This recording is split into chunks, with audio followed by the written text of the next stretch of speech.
अब बात करते हैं वेदों की। वेद सर्वज्ञ है, सर्वज्ञ, सर्वपूजनीय, सर्वशक्तिमान, सर्वव्यापक पर ब्रह्म परम पिता परमेश्वर से ये वेद उत्पन्न हुए हैं। सबसे प्राचीनतम वेद ऋग्वेद है और ऋग्वेद प्राचीनतम वेद ही नहीं है। दुनिया की सबसे पहली पुस्तक यदि कोई है, रिटन टेक्स्ट है, तो वो ऋग्वेद है। Rigveda oldest book. 4 वेद हैं। सबसे पहले ऋग्वेद, यजुर्वेद, सामवेद, अथर्ववेद। सब मनुष्यों को वेदानुसार जीवन जीना चाहिए। आज तो बहुत सारे मंदिर बन गए हैं, बहुत सारी देवी देवता उत्पन्न हो गए हैं। वैदिक काल में तो वेदानुसार ही जीवन मनुष्य जिया करते थे, योग करते थे, वेद से ज्ञान थे। वेदों का ज्ञान मानव कल्याण का ज्ञान है। पूरे समस्त सृष्टि के मानवों को कल्याण करने वाला ज्ञान है। ये अपुरुषीय है, किसी पुरुष के द्वारा नहीं लिया गया, ये तो ईश्वर के द्वारा दिया गया है। अब आप कहेंगे कि वो ईश्वर तो निराकार है, वो ब्रह्म परम पिता परमेश्वर तो निराकार है, उसके तो हाथ पैर भी नहीं है, नासिका भी नहीं है, ज्ञानेंद्रिया कर्मेंद्रिया नहीं है, वो बोल नहीं सकता, तो फिर उसने ज्ञान हमें कैसे दिया? ये चारों वेद जिनसे उत्पन्न हुए, ये देव कौन है? ये प्रश्न भी मन में उठेगा। अर्थात स्कंभतम, अर्थात जो समस्त समष्टि को धारण करने वाला परमेश्वर है, जिसका नाम स्कंभ है, वही वेदों का कर्ता है, उसी की उपासना करने योग्य है।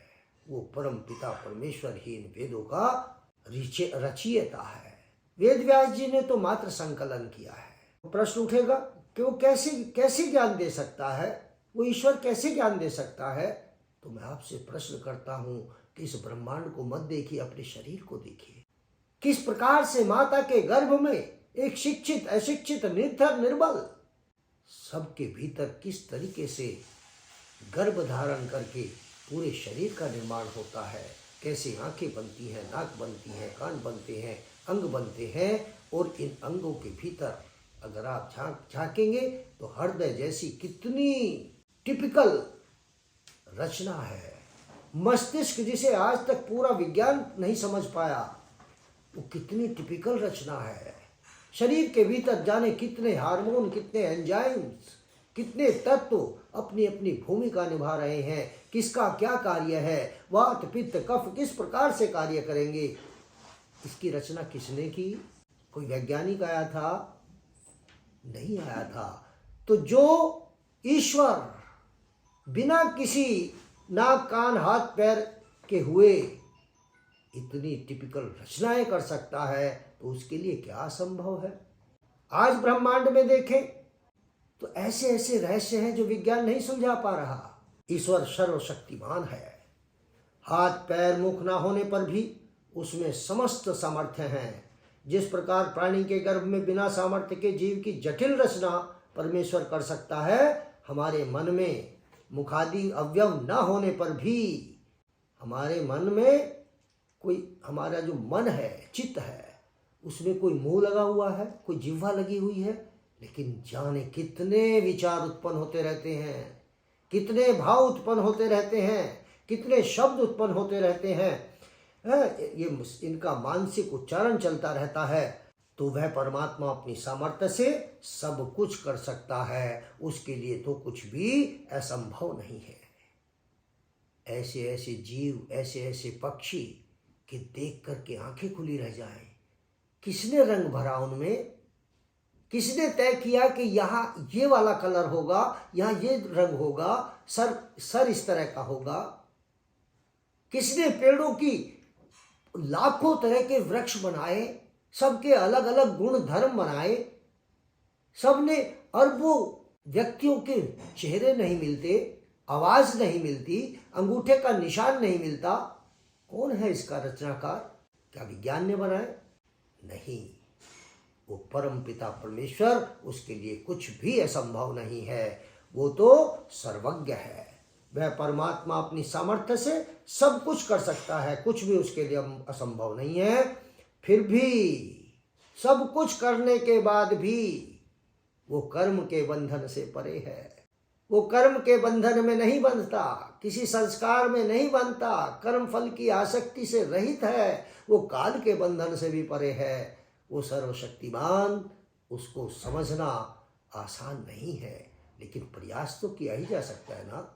यह विकार तो कर्म के बंधन का विकार, फलों की आसक्ति, संस्कार, जन्म और मृत्यु, ये तो जीव के गुण हैं। जीव, इसी के कारण वो जीव है। ये अवगुण तो प्राणियों में है। वह मुख आदि के अभाव में उच्चारण भी नहीं कर सकता। ये जीव है, जीव नहीं कर सकता उच्चारण। तो इस साकार जगत की रचने वाला भी वह निराकार ब्रह्म ही है। तो क्या वेदों की रचना परमात्मा नहीं कर सकता? वेदों की रचना परमात्मा नहीं कर सकता। वेदों की उत्पत्ति को कितने साल हो गए? 1 अरब 96 करोड़ 8,53,125 वर्ष हो गए हैं। इतनी ही समय सृष्टि की उत्पत्ति को। 1 अरब 96 करोड़ 8,53,125 वर्ष वेदों की उत्पत्ति को हुए हैं, और इतना ही समय सृष्टि की उत्पत्ति को हुआ है। कलयुग, आज कलयुग चल रहा है। देखिए गणना आपको बताता हूं। कलयुग की अवधि 4,32,000 वर्ष है। 4,32,000 वर्ष है, और अभी तो 4,500 5,000 वर्ष गुजरे हैं। अभी बहुत समय बाकी है। इसमें 4,125 वर्षों का भोग हो चुका है, और सतयुग 1,72,000 वर्षों का है। 1,72,08,000 वर्षों का है। त्रेतायुग 1,29,06,000 वर्षों का है। द्वापर 8,64,000 वर्षों का है। और इनकी गणना करने का तरीका देखिए। 4,32,000 का कलयुग है ना, अगर इसे 2 से गुणा कर दोगे तो द्वापर की संख्या आ जाएगी, 3 से गुणा कर दोगे तो त्रेता की संख्या आ जाएगी, और 4 से गुणा कर दोगे तो सतयुग की संख्या आ जाएगी। कौन कितने वर्ष का है? तो अभी कलयुग बहुत बड़ा है। वेदों के जो विषय हैं वो तो अनेक हैं। वेद तो संपूर्ण ज्ञान है, निभ्रांत है, कोई भ्रांति नहीं है, ईश्वरीय है। फिर भी विज्ञान, कर्म, उपासना, ज्ञान, विज्ञान, कर्म और उपासना, इनके मुख्य विषय वेदों के हैं। ज्ञान, विज्ञान, कर्म और उपासना इनके मुख्य भाग हैं। लेकिन कौन सा किस वेद का विषय है? ऋग्वेद ज्ञान और विज्ञान। ऋग्वेद का विषय क्या है? ज्ञान और विज्ञान है। यजुर्वेद कर्म का विषय है, कर्म। सामवेद में उपासना, और अथर्ववेद तीनों का मिश्रण है। इसको त्रय विद्या भी कहते हैं। तीनों का मिश्रण है, इसको त्रय विद्या भी कहते हैं। ठीक है। पवित्र ऋषियों की आत्मा में जो ईश्वरीय प्रेरणा सृष्टि के आदिकाल में ज्ञान रूप में प्रकट हुई, उसी ईश्वरीय ज्ञान को हम वेद कहते हैं।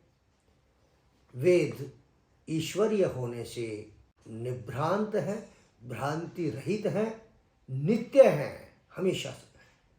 चारों वेदों में 20,416 ऋचाएँ हैं। देखिए कहीं ऋचाएँ बोला जाता है, कहीं श्लोक बोला जाता है, कहीं मंत्र बोला जाता है। तो वेदों के अंदर ऋचाएँ हैं। 4 वेदों के 6 वेदांग हैं। और वेदांग कौन कौन से हैं? ये पहले अंतरंग लिखिए। अंतरंग के वेदांग होते हैं। अंतरंग अरण्यक, संहिता, ब्राह्मण और उपनिषद। अब इनके जो वेदांग हैं, अरण्यक, संहिता, ब्राह्मण और उपनिषद, इनके वेदांग शिक्षा, नंबर 1 शिक्षा। इसमें वेद मंत्रों का उच्चारण करने का तरीका बताया गया है। दूसरा व्याकरण, स्वरबोध, यानी कि जो हम मंत्र बोलते हैं ना, उनका जो शब्द विन्यास है उसका एक विशेष तरीका होता है। हम अपने तरीके से उसे संगीत में कर लेते हैं, लेकिन उनका विशेष तरीका है, वो जानने के लिए हमें व्याकरण, स्वरबोध होना चाहिए। तीसरा छंद, छंद रचना। चौथा निरुक्त अर्थात शब्दार्थ, निरुक्त शब्दार्थ। और पांचवा ज्योतिषी, ज्योतिषी।